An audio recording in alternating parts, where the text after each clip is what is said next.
नमस्कार दोस्तों, Ritesh knowledgeable channel पे आपका हार्दिक हार्दिक स्वागत है। दोस्तों, जैसा कि थंबनेल के माध्यम से आपने देखा कि अब हिंदू के ज़मीन को मुस्लिम नहीं खरीद सकते और ठीक इसके उल्टा मुस्लिम के ज़मीन को हिंदू नहीं खरीद सकते।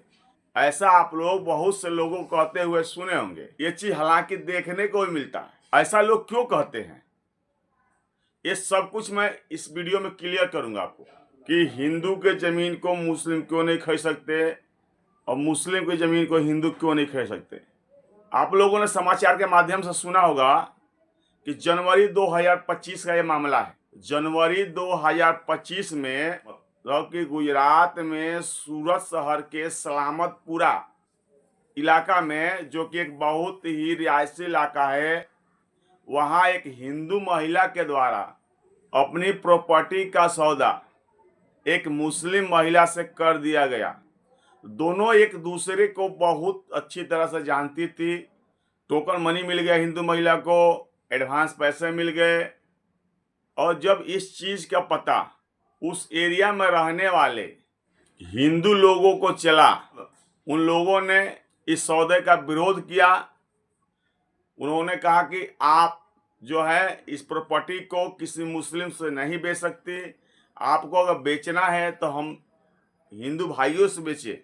वो इलाका जो है हिंदुओं का इलाका था। इसके विरोध में उन्होंने कलेक्टर को आवेदन दिया और कलेक्टर साहब ने उस सौदे पर रोक लगा दिया और उन्होंने कहा कि आप इस प्रॉपर्टी को किसी हिंदू से ही बेच सकती हो, किसी मुस्लिम से नहीं बेच सकती हो, नहीं तो आप इस प्रॉपर्टी को यूं ऐसे ही छोड़ दें। तो ऐसा कलेक्टर साहब ने क्यों कहा? क्या हमारे देश में ऐसा कोई कानून है जिसके तहत कलेक्टर साहब ने कहा? तो ये आप ध्यान से सुन लीजिए। डिस्टर्ब एरिया एक्ट 1991 जो स्पेशल गुजरात में लागू है।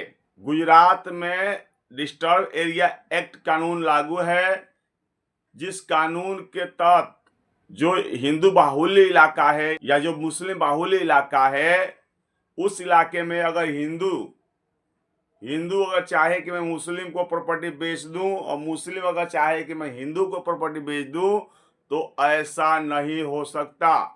अगर आप किसी मुस्लिम को अपनी प्रॉपर्टी बेचना चाहते हो या मुस्लिम अपनी प्रॉपर्टी को हिंदू से बेचना चाहते हैं, तो उसके लिए आपको कलेक्टर के पास आवेदन देना पड़ेगा। और कलेक्टर साहब को अगर ऐसा लगेगा कि इस प्रॉपर्टी को बेचने पे या खरीदने पे कोई दंगा या फसाद जैसी स्थिति नहीं होगी, तो कलेक्टर साहब आपको मंजूरी दे सकते हैं। मतलब जब कलेक्टर आदेश देंगे कि आपको मतलब कि ये प्रॉपर्टी को बेच सकते हैं कि नहीं बेच सकते हैं, तब आप जाकर बेचोगे।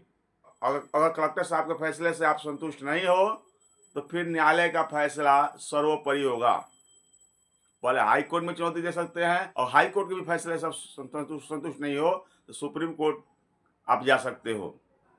ये कानून गुजरात में क्यों बनाया गया? आप देखे होंगे कि गुजरात में हिंदू और मुस्लिमों के बीच बहुत बार दंगे और फसाद हुए। जो मजहबी झगड़े हुए, बहुत बार दंगे हो गए। भविष्य में ये दंगे ना हो, फसाद ना हो, उसको रोकने के लिए गुजरात में डिस्टर्ब एरिया एक्ट कानून बनाया गया। जो दंगा है, जो फसाद है, जो झगड़ा है, उसको रोकने के लिए बनाया गया। वो ये कानून जो है केवल गुजरात में लागू है। तो इस वीडियो के माध्यम से मैंने आपको क्लियर किया कि क्यों लोग कहते हैं कि हिंदू के इलाके में मुसलमान को ज़मीन नहीं लेना चाहिए, मुसलमान के इलाके में हिंदू को ज़मीन नहीं लेना चाहिए।